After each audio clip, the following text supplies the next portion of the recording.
تو جو حدیث میں پڑھنے چلا ہوں وہ حدیث بھی میں پڑھ رہا ہوں غوث پاک کی کتاب. غوث پاک کی جانب کتاب منسوب ہے, اس کا نام غنیت الطالبین ہے.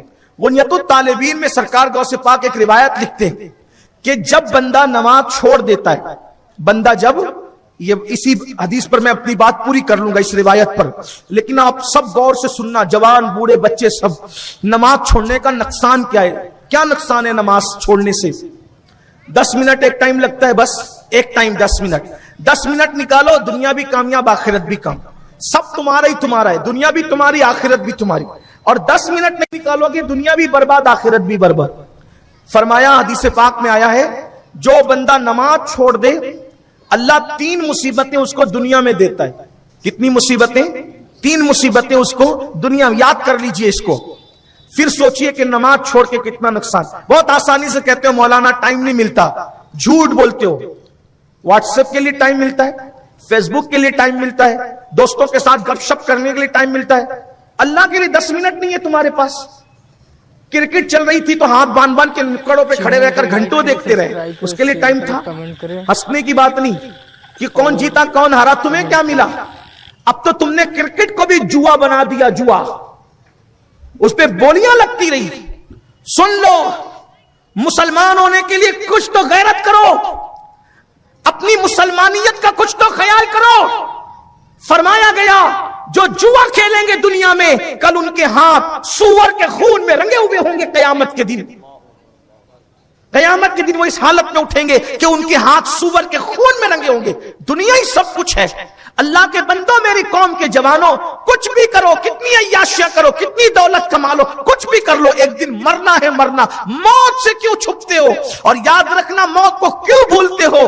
کتنا بھی چھپو موت سے, موت تمہیں ہر جگہ آ کے رہے گی. میرا اللہ قرآن میں ارشاد فرماتا ہے, اینما تکونوا یدرککم الموت ولو کنتم فی بروج مشیدہ.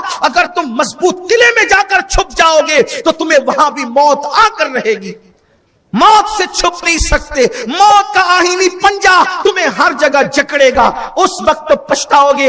ہاں ہاں, اور جوؤں کے اڈوں پہ جانے والوں, شراب کے اڈوں کو آباد کرنے والوں, سٹوں کو آباد کرنے والوں, زنا کے اڈوں کو آباد کرنے والوں, اپنے کمزور جسم پہ رحم کرو. چھپکلی اور چوہے سے ڈرنے والوں, اللہ کے عذاب سے کیوں نہیں ڈرتے. اللہ کا وہ دردناک عذاب جس کو نہ پہاڑ اٹھا سکے, اللہ کا وہ دردناک عذاب جس کو نہ آسمان اٹھا سکے نہ زمین اٹھا سکے, اس عذاب کو ہمارا کمزور سا جسم کیسے اٹھائے گا. اور یاد رکھنا, یہاں تمہاری دادا گیری بابا گیری سب چلے گی, اللہ کے یہاں کسی کا کچھ نہیں چلے گا. میرا اللہ ارشاد فرماتا ہے, وَتُكَلِّمُنَا أَيْدِيهِمْ وَتَشْهَدُ أَرْجُلُهُمْ بِمَا كَانُوا يَكْسِبُونَ. اللہ تمہارے منہ پہ مہر لگا دے گا اور تمہاری چر چر چلنے والی زبان کو بند کرے گا, اور تمہارے اعضاء اللہ کی بارگاہ میں گواہی دیں گے. انسان اس وقت پچھتائے گا, یہ میرے اعضاء تھے یا اللہ کے جاسوس. انسان کی اعضاء اس کے خلاف گواہی. انسان روئے گا, گڑ گڑائے گا, اللہ کی بارگاہ میں منتیں کرے گا, مولا مجھے دنیا میں جانے دے, صرف 2 رکعت نماز پڑھنے کا موقع دے دے. ارشاد ہوگا, بندے پوری زندگی دی تھی عبادت کے لیے, انہیں کھیل میں, کود میں, عیاشیوں میں, آوارگیوں میں گوا دیا. بہت قیمتی لمحات ضائع کر رہے ہو میرے بھائیوں, بہت قیمتی لمحات ضائع کر رہے ہو. غفلت میں کب تک رہو گے. کہاں گیا نمرود, کہاں گیا فرعون, کہاں گیا بخت نصر, کہاں گیا یزید, کہاں گئے ان جیسے ظالم بادشاہ. موت ہے موت, موت کی تیاری کر لو, آخرت کی تیاری کر لو. بارش سے پہلے اگر چھت گلتی ہو تو چھت کو درست کر لیتے ہو کہ پانی نہ گرے. قبر میں عذاب سے بچنے کے لیے کیا تیاری. سردی سے پہلے گرم گرم کپڑے, سوٹر, شال کیا کیا خرید کے رکھتے ہو. قبر کی گرمی سے بچنے کے لیے کیا انتظام کیا, اللہ کے عذاب سے بچنے کے لیے کیا انتظام کیا. اس کے لیے بہترین انتظام ہے, اللہ کے ہو جاؤ, اللہ کی طرف آ جاؤ. اللہ پاک ارشاد فرماتا ہے, فَمَنْ شَاءَ اتَّخَذَ إِلَىٰ رَبِّهِ مَآبًا. جو چاہے وہ اللہ کی چادر کے نیچے اپنا ٹھکانہ بنا لے, چادر کرم کے نیچے, جو چاہے. اگر چاہتے ہو اللہ کے کرم کا ٹھکانہ مل جائے, اللہ نے تمہیں اختیار دیا ہے, تمہارے ہاتھ میں. یا پاپ اور جرائم کر کے جہنم کا ایندھن بن جاؤ شیطان کے ساتھی بن کے, یا توبہ کر کے نیک اور پرہیزگار بن کے اللہ کی کرم کے چادر کے نیچے اپنا ٹھکانہ بنا لو. کیا چاہتے ہو بتاؤ. اللہ نے دنیا میں اسی لیے بھیجا، الذی خلق الموت والحیات لیبلوکم ایکم احسن عملا، ہم نے زندگی اور موت کو پیدا کر کے تمہاری جانچ کی، تمہارا امتحان لیا، تمہیں آزمایا کہ کون تھوڑی سی زندگی کو پا کر اچھا عمل کرتا ہے۔ اچھی عمل کر لو، یہ دنیا میں پہلی اور آخری بار آئے ہو، اس سے پہلے دنیا میں کبھی نہیں آئے تھے، اس کے بعد کبھی نہیں آؤ گے۔ 7 جنم نہیں ہے، جنم نہیں ہے، اسلام میں ایک ہی جنم ہے، ایک ہی بار پیدا ہوں گے، ایک ہی بار مریں گے، ایک ہی بار دنیا میں آئے، ایک ہی بار دنیا سے جاؤ گے، اس کے بعد پھر کبھی آنا نہیں ہوگا۔ بتاؤ کیا خیال ہے؟ 2 منٹ کے زنا سے وہ کروڑوں سال کا عذاب مول لو گے؟ شراب کے کڑوے گھونٹ پی کر سور اور بندر بنو گے جہنم میں؟ نماز چھوڑ کر 10 منٹ کا ٹائم نہ نکال کر قیامت تک قبر کی آگ میں جلتے رہو گے؟ بتاؤ کیا خیال ہے؟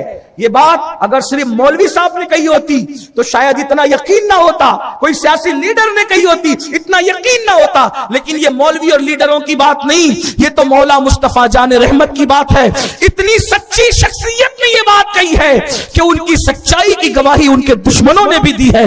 جس کے دشمن بھی جس کی سچائی کی گواہی دے، اس رسول نے فرمایا اللہ کے بندو تمہیں ڈر نہیں لگتا اللہ کے عذاب سے؟ سوچو، پسو کاٹ لے تو اتنا تڑپتے ہو، چوٹی کاٹ لے تو بے چین ہو جاتے ہو، مچھر کا ڈنک برداشت نہیں کر سکتے میرے بھائیو، جہنم کا وہ عذاب، اللہ کا وہ عذاب کیسے برداشت کرو گے؟ آئیے وہ جو حدیث پڑھی جا رہی تھی اس کو سن لے۔ اللہ کے سچے نبی تمہارے اور میرے آقا ارشاد فرماتے ہیں بے نمازی کو 3 مصیبتیں دنیا میں آئے گی، 3 مرتے وقت آئے گی، 3 قبر میں آئے گی، اور 3 میدان محشر میں، یعنی بے نمازی کل 12 مصیبتوں کی گٹھری بنے گا۔ 12 مصیبتوں کے لیے تیار رہو، یا 10 منٹ کا وقت نکال کے نمازی بن جاؤ، یا پھر ان مصیبتوں کے لیے تیار ہو۔ اب کون سی مصیبتیں؟ سن لیں، میں اختصار سے اس کو پڑھ رہا ہوں۔ نمبر 1، اللہ کے سچے نبی صادق و مصدوق صلی اللہ علیہ وآلہ وسلم ارشاد فرماتے ہیں جو نماز چھوڑے گا، دنیا کی پہلی مصیبت، اللہ اس کی روزی سے برکت اٹھا لے گا۔ اب کچھ لوگ ایسے بھی، کچھ سیٹ لوگ بھی یہاں ہوں گے ادھر ادھر کھڑے رہ کے یہاں بیٹھ کے سن، کہیے تو کیا بات ہوئی، میں تو کروڑ پتی ہوں، لکھ پتی ہوں، نماز کبھی پڑھتا ہی نہیں، جمعہ کی 2 رکعت پڑھ کے بھاگتا ہوں، کبھی جمعہ بھی نہیں پڑھتا، یہ کیا مولوی کہہ رہے کہ جو نماز نہیں پڑھتا اس کی روزی میں سے برکت اٹھا لی جاتی؟ یاد رکھنا، لکھ پتی کروڑ پتی بن جانا اور بات ہے، اور برکت کا ہونا اور بات ہے۔ یہ لکھ پتی کروڑ پتی کثرت کا نام ہے، اور برکت کسی اور چیز کا نام۔ اسی لیے بزرگوں نے فرمایا اللہ سے کثرت مت مانگو، اللہ سے برکت مانگو۔ توجہ ہے آپ کی؟ توجہ ہے؟ گنبد و مینار کے شہر میں بسنے والوں، اردو اپنی مادری زبان ہے، پورے مہاراشٹر میں سب سے اچھی اگر اردو زبان کی بولی جاتی ہے تو ہمارا اپنا شہر ہے۔ توجہ ہے آپ کی؟ اردو کا ایک جملہ بول رہا ہوں، اس کو دل پہ لکھ لینا، اللہ سے کثرت مت مانگو، اللہ سے برکت مانگو۔ کثرت کی اہمیت نہیں ہے، برکت کی اہمیت ہے۔ سمجھاؤں مثال کے ذریعے سے سمجھاؤں؟ کتے کے بچے کثرت سے پیدا ہوتے ہیں مگر ہر دروازے پر کتا نظر نہیں آتا۔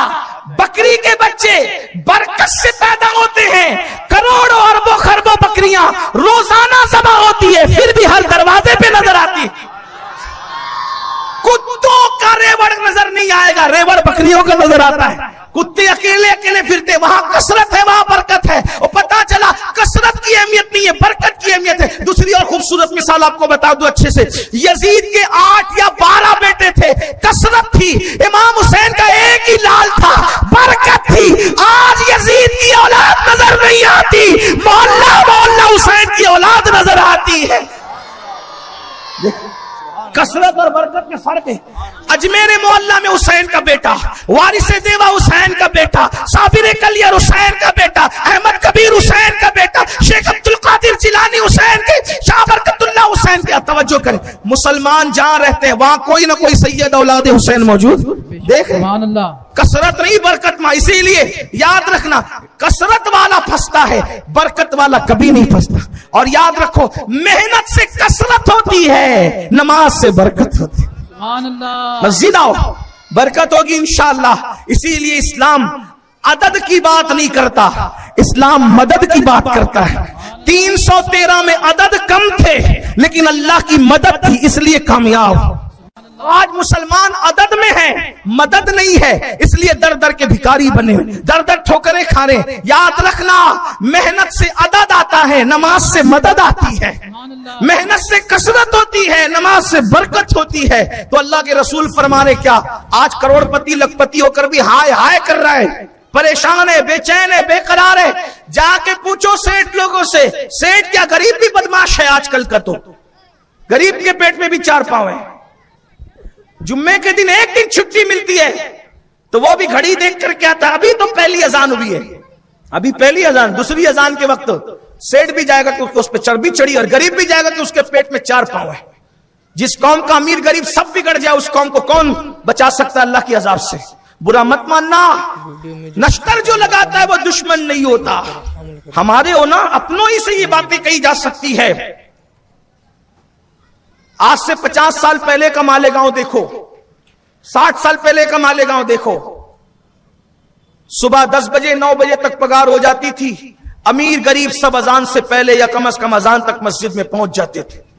ابھی تو جناب لوگ وہ مسجد ڈھونڈتے ہیں جہاں سب سے آخری میں جمعہ ہو، تاکہ 12 بجے سو کے اٹھے، 2 بجے تک پگار ہو، اور اس کے بعد جھوٹے منہ جو ہے وہ پتہ نہیں کیا کیا کرتے ہیں، اور اس کے بعد پھر آخری جماعت تلاش کریں گے۔ اللہ کے بندو، آخری جماعت ڈھونڈنے والوں آخری میں رہ جاؤ گے۔ جمعہ کے لیے حکم یہ ہے، پہلے آؤ، پہلے بیٹھو، پہلی صف میں رہو، مسنون وقت میں نماز پڑھو، سنت وقت میں نماز پڑھو۔